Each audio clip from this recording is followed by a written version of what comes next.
across things every so often. They can be very helpful in sort of providing a little litmus paper test. You heard about that? We get a piece of paper that's been specially treated, and you put it in a solution.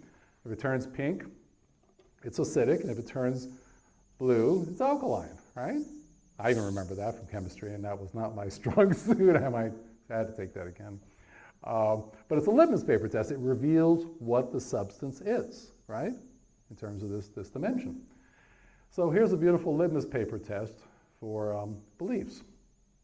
How many people hold beliefs? Come on now. How many people have strong beliefs? Come on, we're Americans, come on. People are dying for their beliefs even as we speak right now, aren't they? And that's never been any different. It's been multiple wars throughout all time and all history. People take their beliefs their minds at least, take them very, very seriously. Very seriously. Life and death, oftentimes. People argue way deep in the night, get very loud, throw things, act in very unruly ways, and you just walk out saying, look, I'll talk to you tomorrow, you can cool off. They get uptight, fired up, right? Common enough, right? But what did a belief ever do for you? Ever put clothes on your back? Ever pay your mortgage? Ever create a beautiful love affair? Long-term love of your life? Deep friendship? What did it ever do for you? It's worth noticing. At any rate, the litmus paper test, and this comes from a science fiction writer who was ahead of his time. Philip K. Dick was his name. He's not with us anymore, but he came up with an absolutely brilliant observation. He said, reality is that which, when you stop believing it, doesn't go away. So what I have people do in my practice, and fortunately I have some windows in my therapy offices, is I ask people to look out the window, day or night, doesn't matter, and I ask them what they see. And they tell me they see blue sky and green leaves and some gray bark, or if it's nighttime, they see darkness, whatever. And I said, okay, great. Now I want you to believe it. And they look at me like, what? No, go ahead, please believe it. And they say, look, I don't need to believe it. I see it. It's directly in front of me. It is my experience, my perception. I said, well, if it's your perception, then you don't need to believe it.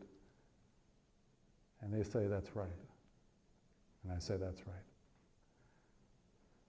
So take a look at anything in your life that you want to check out whether it's real or not. Okay? And most of us are kind of sticklers on that. We want to know what's real, right? If we only had a way to test that out. Well, here's a way to test it out. It's not the only way. There are many other ways. But see if you stop believing it, whether it goes away. Now, when I asked people to stop believing, looking out the window, it didn't go away. So it looked like it passed the test. It was real. Right? A lot of people believe their investments were going to always be there. It's kind of a sore point for a lot of people. What about this list? People like me, I can't do conflict, men are all great, I'm not good enough, I'm always right. What are all those? You could call them opinions. You could say this is generated by the ego, of course. Things we tell ourselves, things we think, right? That's right. A lot of people just call them beliefs. It's interesting. If you think long enough, you can turn anything into a belief. Because that's all belief is. It's something you've thought a lot about, and now you really give credibility to. Now you think, well, that's the way it really is. That's really true, yeah. I've heard for a long time the world is flat. Of course the world is. People have wondered about that for a long, long time on this earth. That had a long run. There's still a flat earth society somewhere. People still belong to that thing. I just can't imagine it, but, oh, that picture of the earth, that's just a hoax. Oh, really? Pardon me. These are all beliefs, and Thomas Pynchon said something brilliant about this.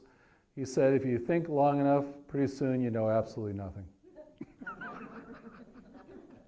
And God, did that resonate deep inside of me. Oh my goodness.